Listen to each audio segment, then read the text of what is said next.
So the big question is this: how are real estate investors who don't have a ton of free time, don't have access to off-market deals, and didn't start life on third base, how do we grow a real estate business conservatively to support our families, finally leave the corporate rat race, and build a legacy? That is the question, and this podcast will give you the answers. I'm Ed Matthews, and this is Real Estate Underground. This is the Real Estate Underground podcast show, number 6. Hey everybody, Ed Matthews here at Real Estate Underground. I am really excited. We have Paul Finck coming to our monthly meetings here at CTREIA on January 17th and 18th. And he has been kind enough to do a Saturday workshop with us on the 22nd as well. So Paul, once again, great to see you. We're excited to have you, and thanks for your time today. It is so exciting to be here, Ed, and very excited about our upcoming events and all the above to see everybody. It's great to be live and excited for the new year. So this will kick everything off so well with everybody. And I can't imagine a better way to start the year than with you. So our members are grateful, and I'm fired up to see you again. So Paul, for those of you who are in our audience that don't know your background story, why don't you tell us a little bit about who you are and how you got to be who you are? I certainly will. Once again, I am Paul Finck, the Maverick Millionaire. And I'm called Millionaire because, well, I create money and create abundance in my life and yours.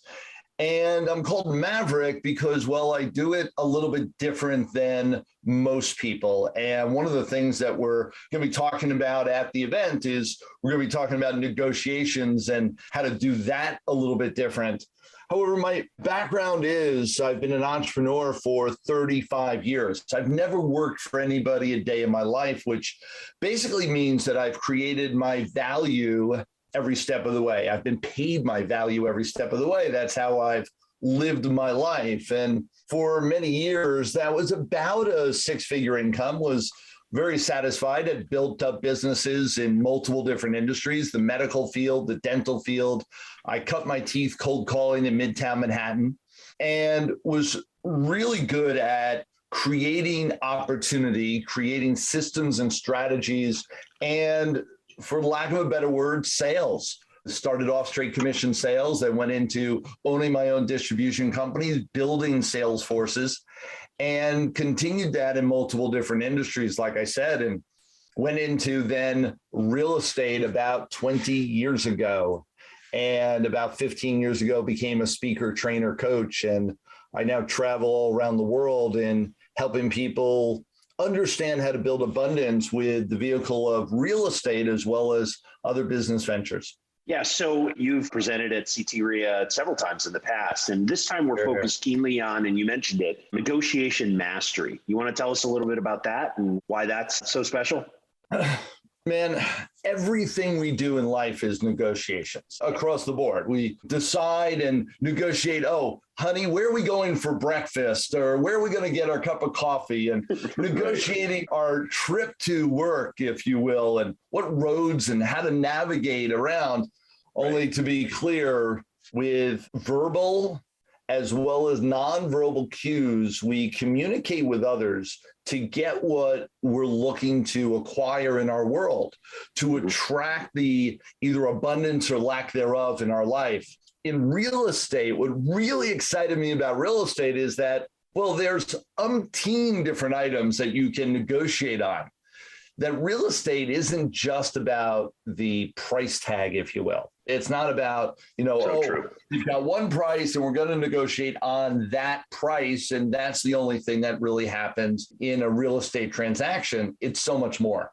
And when I learned what terms and conditions were, when I learned about financing and understanding all the different components of financing a deal properly and effectively, and realize that each one of those are negotiation tactics or components, if you will, that can change the game.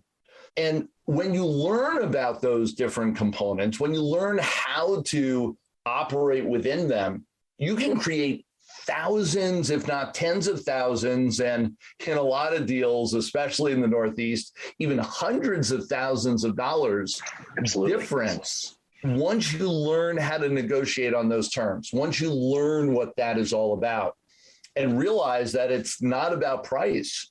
I can offer someone their list price, the exact price that they're looking for, and still have huge opportunity in a deal because of the negotiation tactics I utilize in all the rest of the terms. And that's really key. And that's what we're going to be talking about during our meetings, as well as the Saturday meeting, just to really dig deep into all the components of that.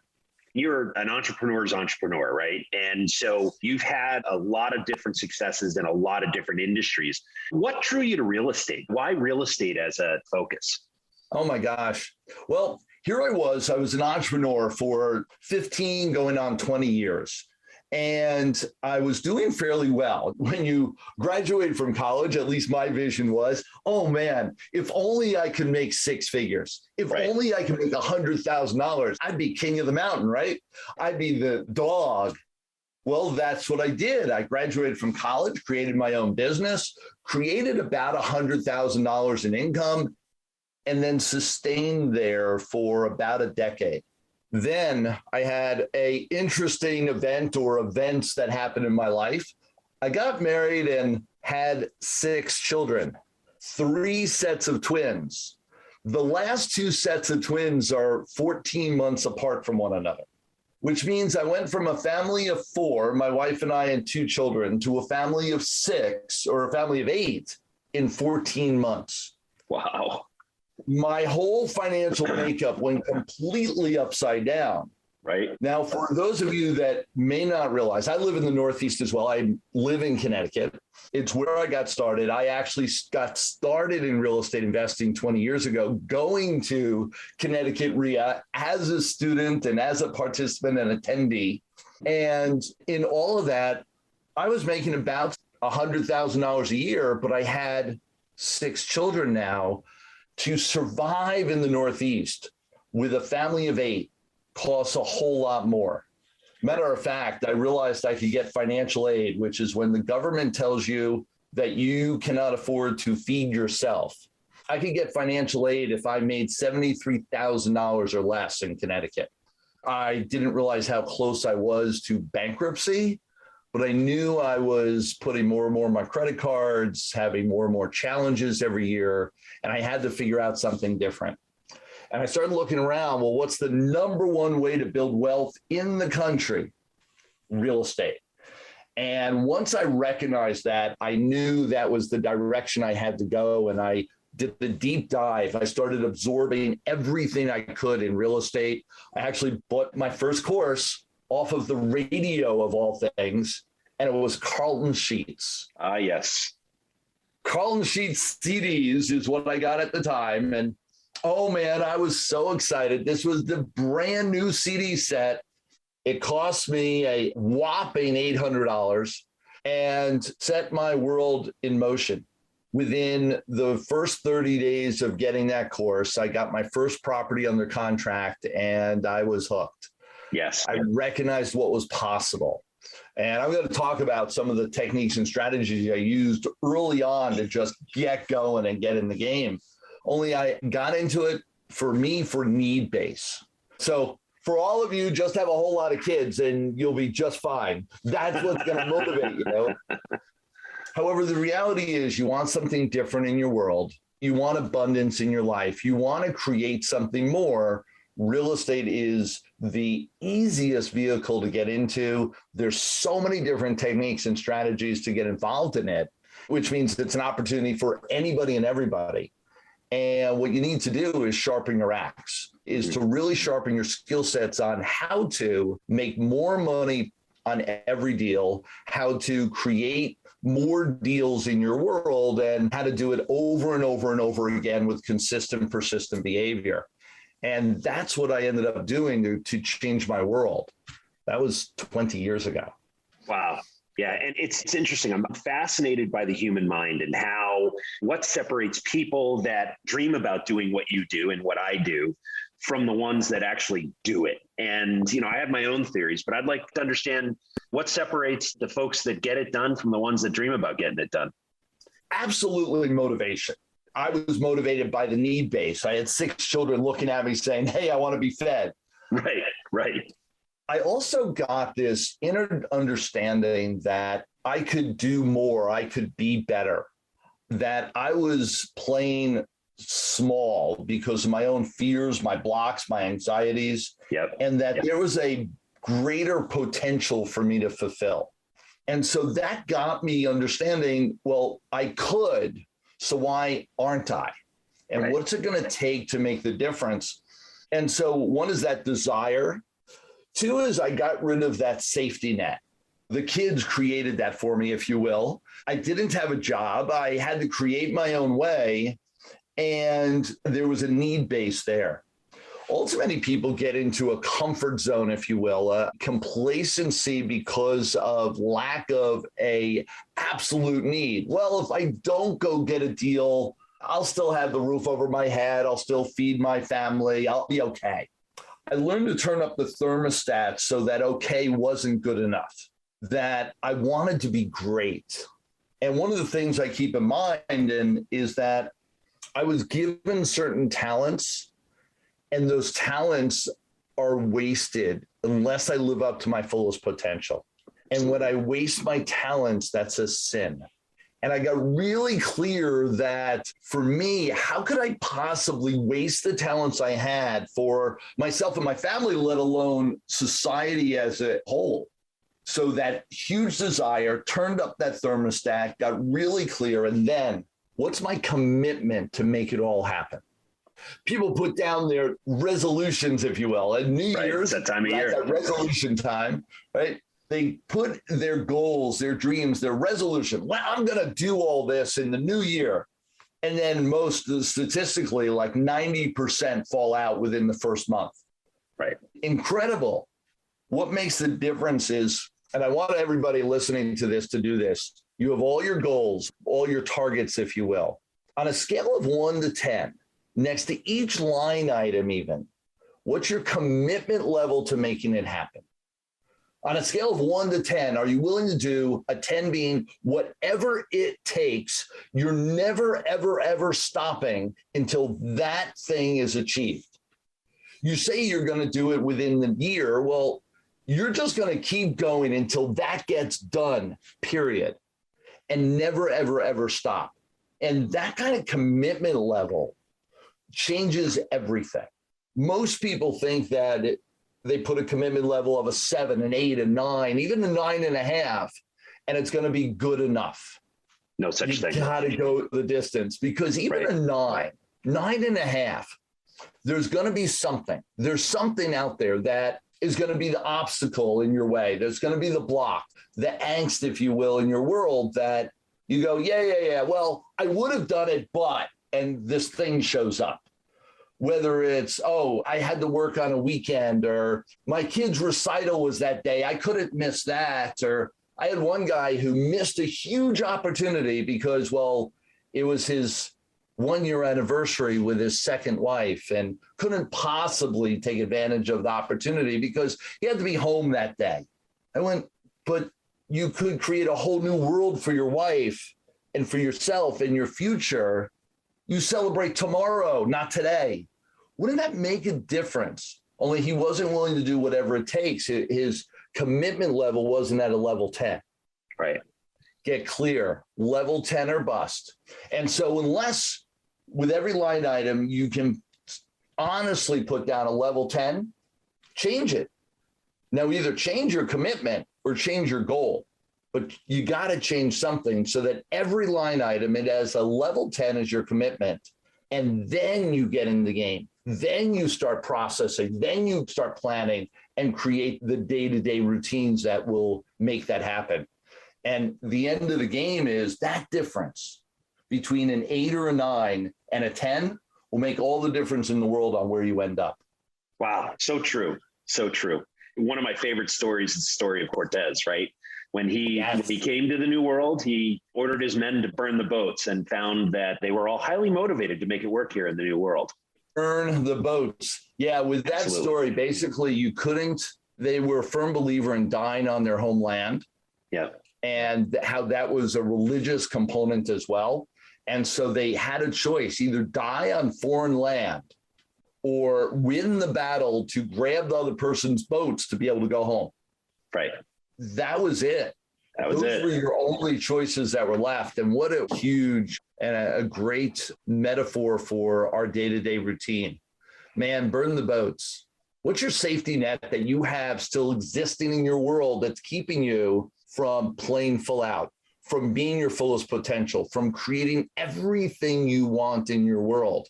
What is that safety net that's keeping you from doing that? Is it the boat that's still sitting there docked, ready for you to jump on and retreat? That's the question at hand. And that really makes the difference. Commit, decide and commit, and then go do it. Yeah. Right on, right on. Buying investment real estate is both thrilling and sometimes stressful. Without a lending expert by your side, most investors don't stand a chance. That's where CTREIA funding comes in. CTREIA funding was founded by investors to help investors just like you fund their deals. Whether you're buying a single-family rehab, an apartment building, or really any investment property, our team will understand your deal and help you close quickly. Go to CTREIAfunding.com or call us at 860-876-0572. So, you've been a mentor to me and a whole bunch of other people across the country. I'm curious, your mentors, what was the best advice you ever got and who gave it to you? Oh, gosh. I've gotten so much advice. I would not be here if it wasn't for great mentors and coaches. Everything I have in my world right now, I attribute to hiring, paying, and I specifically say paying for amazing coaches and mentors at a deep level. Yep. And everything I have is because of that. And I really created my world over the last 15, 20 years due to getting really clear with that and going deep with all my mentors and coaches. That being said, one of my first mentors, without knowing necessarily what a mentor was at the time, was my grandmother. And both my grandparents were just amazing achievers, highly spiritual people, and just really clear with who they were and what they wanted out of life. And my grandmother had severe arthritis. And with severe arthritis, your bones, basically, the joints just crumble over time. And so she was in her 80s and she would go to doctor's visits and see a new doctor, and they'd send all the x-rays of her before she got there. And then she'd walk into the visit. And the doctors were always amazed, expecting her to be in a wheelchair and crippled. And they'd ask her, how did she do that? Like, how did she end up walking in? Like, in amazement, they would ask, like, how are you accomplishing this? And my whole life, I remember her saying, I just put one foot in front of the other. Right. Just keep on going. And she played full out. She walked her talk, and she walked basically till the day she died, just by putting one foot in front of the other. And I think about that with any struggle, any pain, anything that you feel is the block in your world. Keep moving forward and keep putting one foot in front of the other and watch what happens. Wow. Profound, really. It's amazing what you can accomplish when you have a bias towards action and just making incremental choices and incremental progress day after day after day. That's it. Yeah. That's it. And it's amazing what you do that every day, every month, every year, every decade. And it's amazing where you're going to be today versus 5-10 years from now, just by doing that one thing. The biggest challenge is that people don't start, that they don't start that journey, if you will. Right. And I think back, I'm able to accomplish so much now, and I've accomplished abundance, created abundance for my wife, my children, as well as all the people that I've joint ventured with, that I've mentored, that I coach, and I coach people all around the world. In that fashion, I've changed the lives of millions of people, all because I started the journey 15, 20 years ago and just started putting one foot in front of the other. And so often people look at it like, oh my gosh, you're asking for 5 years, which I talk about a lot. Give me 5 years, I'll give you the rest of your life. And I say 5 years and they go, oh, no, I want it today. Yeah. but then they put off starting because they're looking for the easy answer. They're looking for the magic pill rather than understanding how to absorb information, apply the information, and get going one foot in front of the other. And all of a sudden, you have the life of your dreams 5, 10, 15 years from now. And you're still young. You're still able to enjoy it. You're still able to create so much in your world. And you got to start the journey. Yeah, it's so interesting that you say that, because I tell people all the time when I'm working with the folks that I mentor, and I tell people quite honestly, and it's a bit of a vulnerable, embarrassing moment for me, but I tell people that I read Kiyosaki's Rich Dad, Poor Dad in '08, right? It's one of the Bibles. But it took me 3 years to get the courage to actually act upon the things and the tools and techniques that I learned in that book and others related to it, right? It was fear. That was it. Only 3 years? I read Anthony Robbins' material back when I was in my 20s. Yeah. It really wasn't until I was in my mid 30s to 40 that I really activated and created the world I have now. It only took you 3 years? Major applause. It's a work in progress, right? And it's interesting. Somebody asked me, at what point are you going to retire? And I thought about it for 30 seconds. I said, never. Why? I'm enjoying what I do. This isn't work.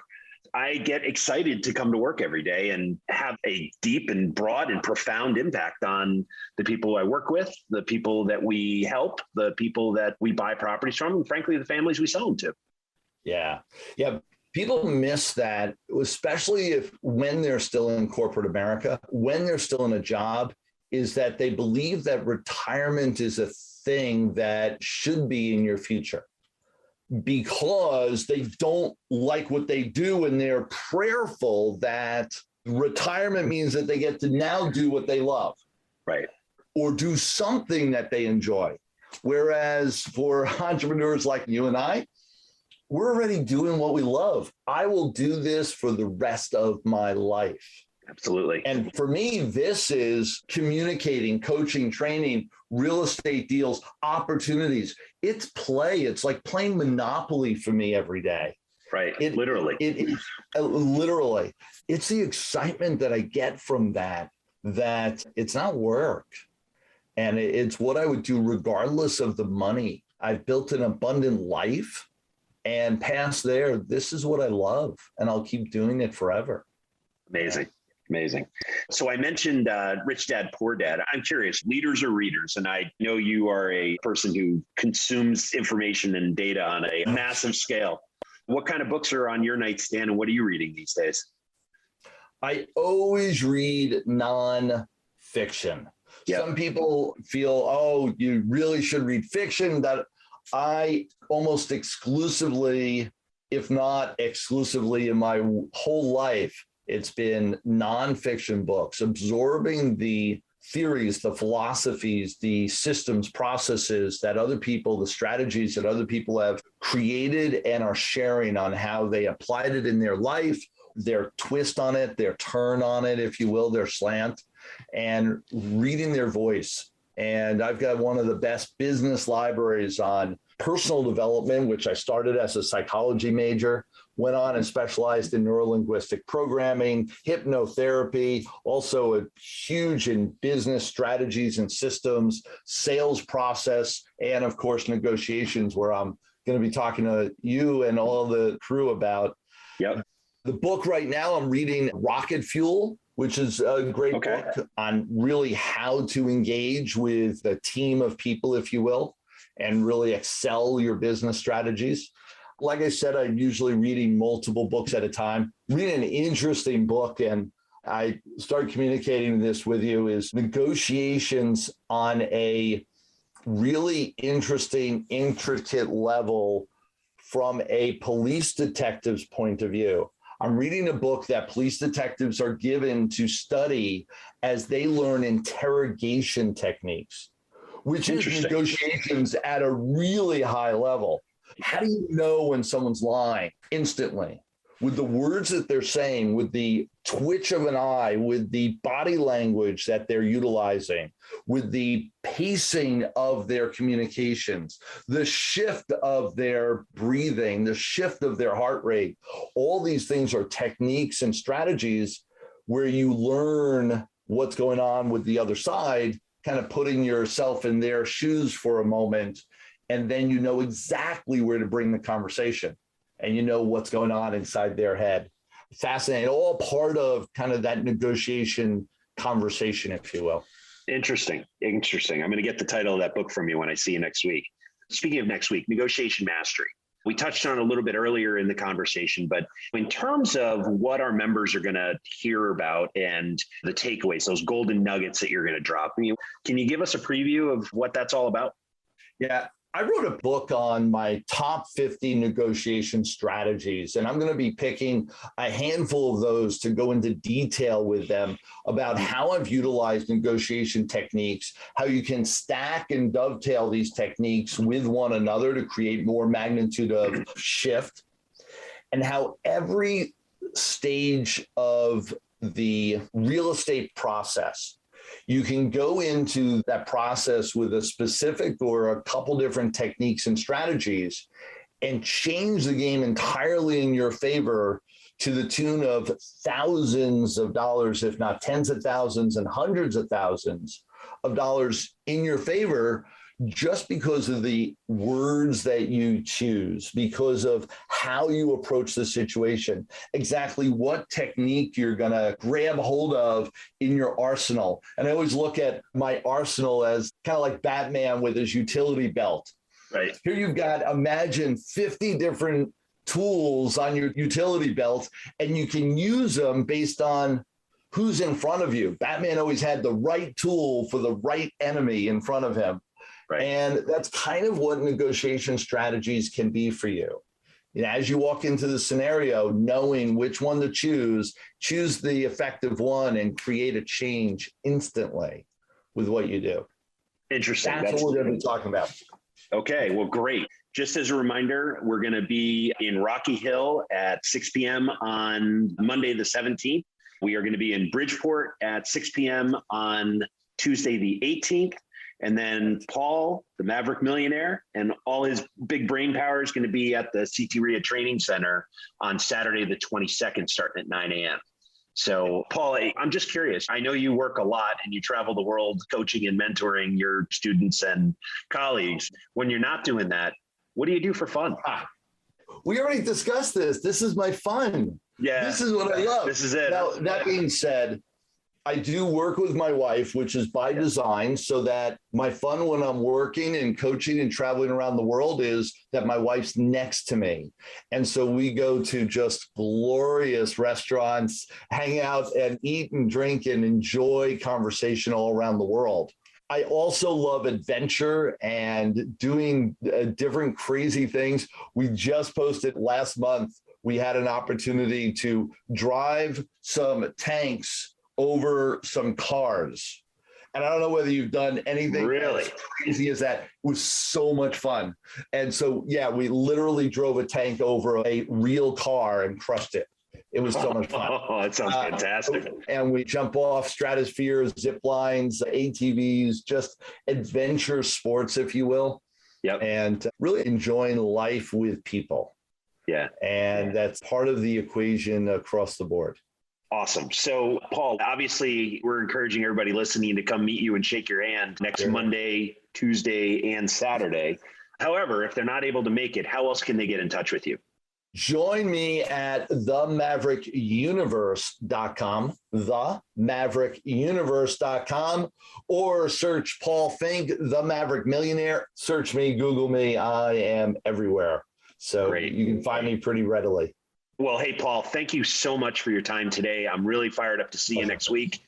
And thank you again for being willing to meet with our members and giving them your insights and your experiences. So thank you. You're very welcome. It's going to be a pleasure. Can't wait. All right, same. Can't wait. This has been the Real Estate Underground Podcast, a CTREIA presentation. Don't forget to rate, subscribe, and share this podcast with your friends. If there's a specific topic you want us to cover, post it in the comments. For more information on the Real Estate Underground podcast or CTREIA, go to realestateundergroundpodcast.com or ctreia.com. Until next time, happy investing.